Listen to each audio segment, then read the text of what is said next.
21 janvier. Chaque mot possède des vibrations déterminées qui lui donnent la possibilité d'agir comme une force constructive ou destructive. La plupart des gens ne reconnaissent pas cette réalité et c'est pourquoi on constate tant de dégâts et de ruines dont seuls les mots sont la cause. Toute parole prononcée suscite obligatoirement des sentiments. C'est pourquoi si vous prononcez des paroles constructives et vivifiantes, très vite après s'éveillent les sentiments correspondants. Au moment où un acteur entre en scène, il ne peut éprouver les sentiments qu'il doit exprimer dans son rôle. Mais il commence à parler et, de plus en plus, à cause des mots qu'il prononce, non seulement il commence à éprouver des sentiments, mais il les communique aux spectateurs, car les mots déclenchent des forces, et ce sont des forces qui agissent sur le public. Lorsqu'on réfléchit sur ces faits, on comprend qu'il faut être extrêmement attentif à ces paroles, pour ne pas employer inconsidérablement des mots négatifs qui apportent les malheurs et la destruction.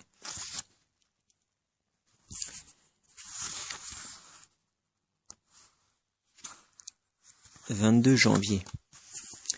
Même quand ils ont choisi soi-disant la vie spirituelle, certains ont encore la tête trop occupée par les questions matérielles, l'argent, la position sociale, les honneurs, le pouvoir. C'est pourquoi ils ne peuvent pas comprendre les vérités d'un enseignement initiatique, ni faire aucun progrès. Évidemment, puisqu'on est sur la terre, il n'est pas question de supprimer toutes les préoccupations matérielles, mais il existe justement des moyens pour les concilier avec la vie spirituelle. Et pour cela, il y a un point qu'il faut tout d'abord régler, celui des buts et des moyens. Au lieu d'avoir pour but l'argent, le pouvoir, la gloire et d'utiliser la science initiatique comme moyen d'y parvenir, il faut faire l'inverse, avoir pour idéal la vie divine et mettre à son service tout ce que l'on possède. À ce moment-là, oui, on progressera vraiment. 23 janvier. Avant de vouloir instruire ou guérir les autres, il est préférable de s'instruire soi-même, car si on n'a pas fait de bonnes études, il est très facile de commettre des erreurs.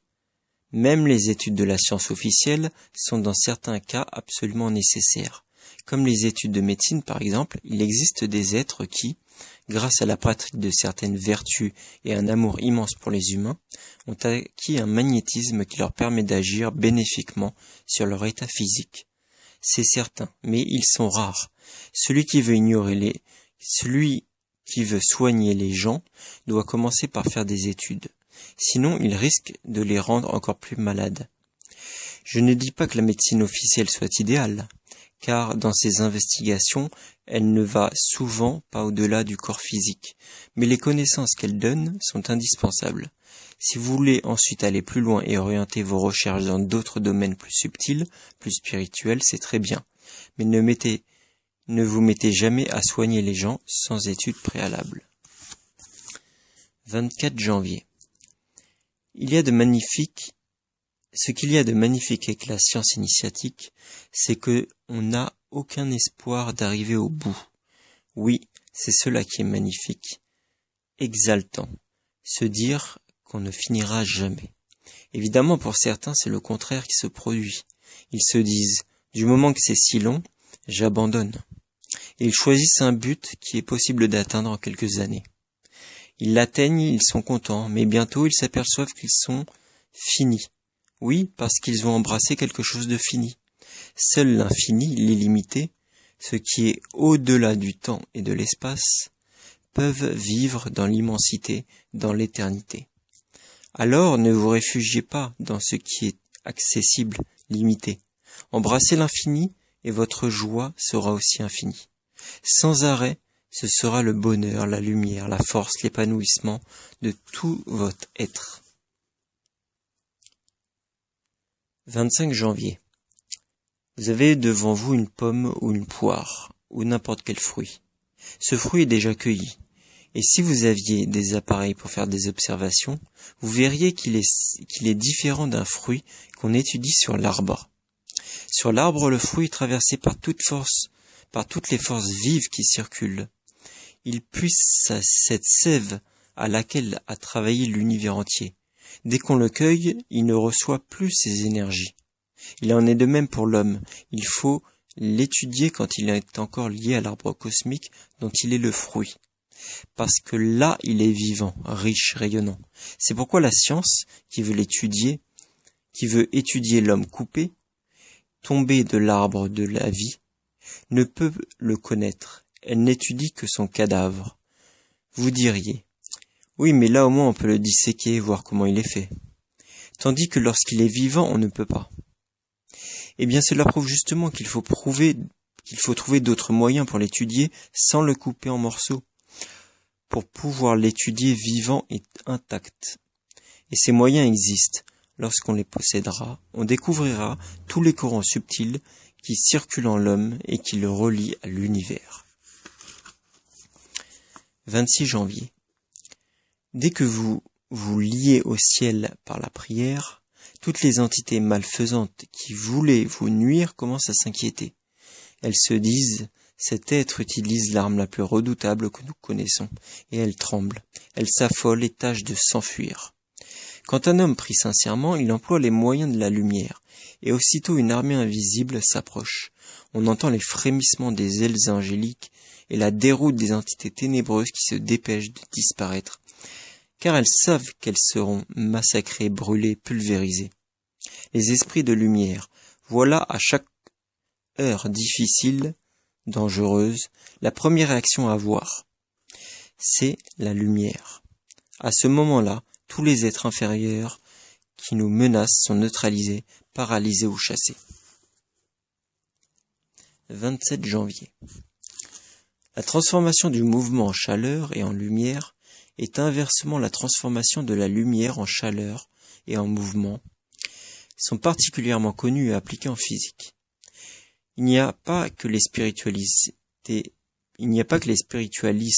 paresseux qui ne la connaissent pas et qui se contentent de méditer, d'étudier, de réfléchir sans se préoccuper de transformer cette lumière en chaleur, sentiment, ou en mouvement, acte, et demander à certains de faire un travail physique. Ils sont scandalisés. Comment peut-on leur demander quelque chose d'aussi indigne d'eux? Eh bien, c'est là qu'ils se trompent. Le travail physique est indispensable pour l'évolution de chacun.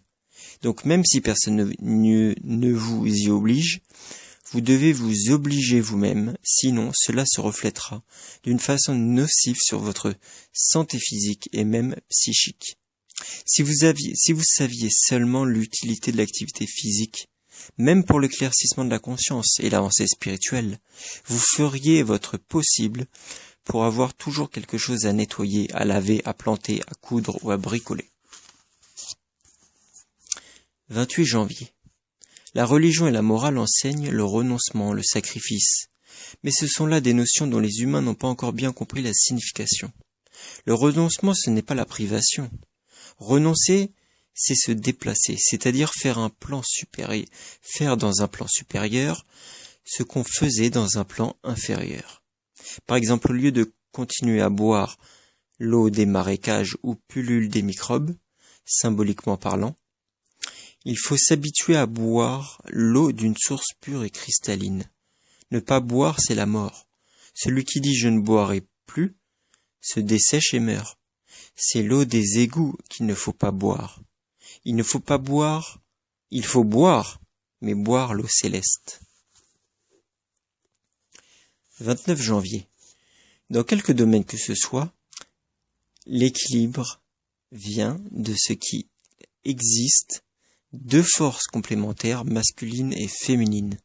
C'est pourquoi la tendance actuelle de l'uniformisation des hommes et des femmes, dans leur manière d'être, de se vêtir, dans leurs occupations, a quelque chose d'inquiétant. Qu'est-ce que cela va produire dans le plan psychique, si les femmes finissent par faire la guerre et les hommes par donner le biberon? C'est la mort d'une génération lorsque toute polarité a disparu. Il ne peut pas y avoir d'étincelle. Il ne peut pas y avoir de vie si les deux pôles, les deux électrodes, ne sont pas nettement distincts.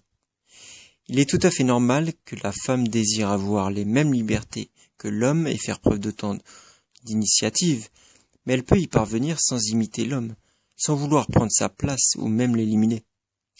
La liberté, l'audace, l'esprit d'initiative sont des qualités que les femmes peuvent développer, oui, mais tout en approfondissant ce qui fait l'essence du principe féminin. Il est dangereux de vouloir entrer dans le monde spirituel si l'on n'est pas préalablement purifié, car là il s'agit plus seulement de connaissances destinées à l'intellect, on aborde un domaine qui touche la totalité de l'être humain, ses ressorts les plus intimes. C'est pourquoi il faut être extrêmement prudent. Travailler avec l'âme et l'esprit, c'est travailler avec les deux principes créateurs. C'est donc toucher les entités, les courants les plus puissants de l'univers. Et si intérieurement la voie n'est pas libre, si ces courants rencontrent des impuretés, ils brûlent tout sur leur passage. C'est un incendie terrible qui peut produire les pires perturbations dans l'organisme psychique et même dans l'organisme physique. La sensualité débridée, le dérèglement mental, ainsi que des troubles physiologiques du cœur et du cerveau. Ceux qui veulent atteindre les régions de la lumière et de l'amour divin doivent être inspirés par le plus haut idéal, par le seul besoin de se perfectionner et de servir la volonté de Dieu.